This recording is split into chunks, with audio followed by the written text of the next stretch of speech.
morning.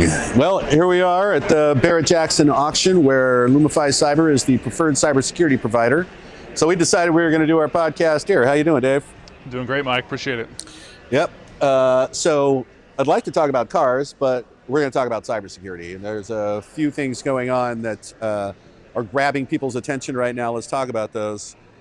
This first one is about this surveillance pricing and the ability for ad networks to track you to the extent they understand the urgency of something you need to buy. And if they understand that urgency, they can price things higher. We all know ad networks have this amazing technology for figuring out everything we do. This is creeping me out a little bit. I don't know about you. Yeah, a little bit. It really seems like there's almost no end to the amount of surveillance and ability to track buying habits and activity of just your normal everyday consumer. Earlier we were talking about this. I think you brought up a great point. There's this concept of surge pricing in rideshare apps and a few other things. Would hate to see that applied to someone that's maybe in need, maybe a new mother that's trying to buy, medicine for a toddler or something like that, right? It opens the door for this to be abused in all sorts of ways that we would then have to litigate and try to figure our way out of. So.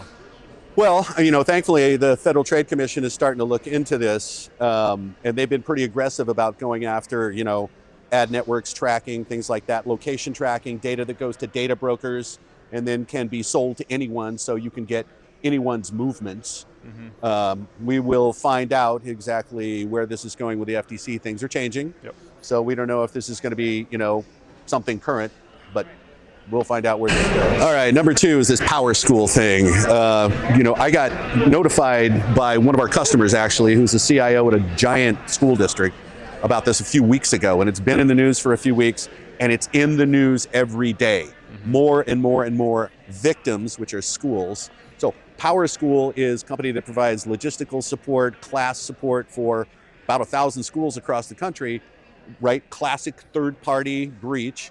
They lost what the threat actor says is 65 million records. PowerSchool isn't admitting to that yet, but you were talking about the sensitivity of the information involved, right? You have school-age kids. This is kind of a deal for you. Yeah. I mean, there's an unbelievable amount of information in some of these school management tools. Parents get access to them, and they can go in and see their students' schedules and input other sensitive information that a teacher might need to know. In this case, there was information about even when children needed to take medication. So if you're looking at, how that type of identity might be taken and then manipulated in the future, these kids, they're not applying for credit cards or anything like that. But if the parents haven't put any kind of, credit freeze on their children's identity, then potentially that information could be used to create a really convincing, fake person or an imitation of a child who, based on all that sensitive information, is portrayed as an adult for fraud purposes. So, or worse, right? So there's all kinds of risks to this, and people got to take it seriously. Yeah, the value of, children's records are that they have pristine credit histories, to your point, right? And so they may find out 10 decades from now that their credit has been abused. And I've already seen the class action suit start. And if you're talking about 65 million plaintiffs in a class action suit, we're talking about a big deal. So we should watch how this is going. Okay, let's talk about Fortinet firewalls, because I know you saw this come up. 15,000 sets of credentials. A lot of our customers have Fortinet firewalls. Mm-hmm. We try to inform everyone of this through a couple of mechanisms. But what they found is there's still thousands of firewalls out there that are still vulnerable to the 0 day that was used years ago to get all these credentials. They just got all made public. So I think there's a couple of issues here. Number one, if your firewall isn't patched for a 2-year-old vulnerability, get it in gear, all right? Number two, if your credentials have been disclosed for your firewall and your hygiene is so bad that you don't change those credentials regularly, you're probably very vulnerable right now, right? Firewall compromise turns into ransomware, extortion, possibly loss of the business. So, we're notifying our customers about this, but this is something people need to be aware of. Yeah, it's got to be tough to be a firewall vendor, right? You're the first line of defense in many cases. You're the very first thing that an attacker is going to hit. So these things just continue to happen. The large firewall vendors out there, no doubt, are doing their best to notify their customers, but people got to listen to that, right? So if we're talking about potential vulnerability that was 1 or 2 years ago, then there's a real chance that it could have been caught before you need to now be worried about it, right?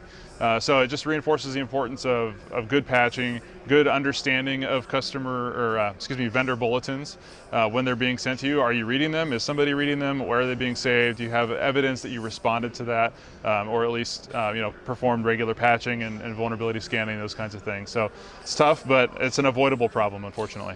Yeah, and honestly, the consulting division with Lumifi really can assist with a vulnerability management policy and program, get that process in place so that you're not the low-hanging fruit, right? Right.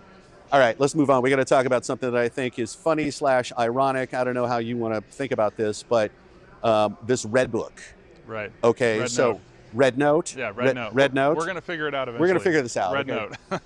All right, well, it turns out that when everybody thought that TikTok was going to go dark, millions of TikTok users went and joined it. And this is a Chinese app. This Red Note app is a Chinese app.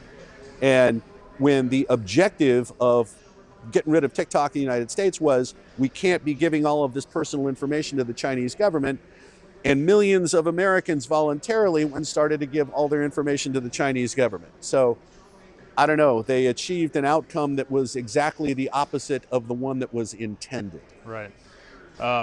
We have an unbelievable craving for social media and consuming, short, funny videos in this country, like many modern countries.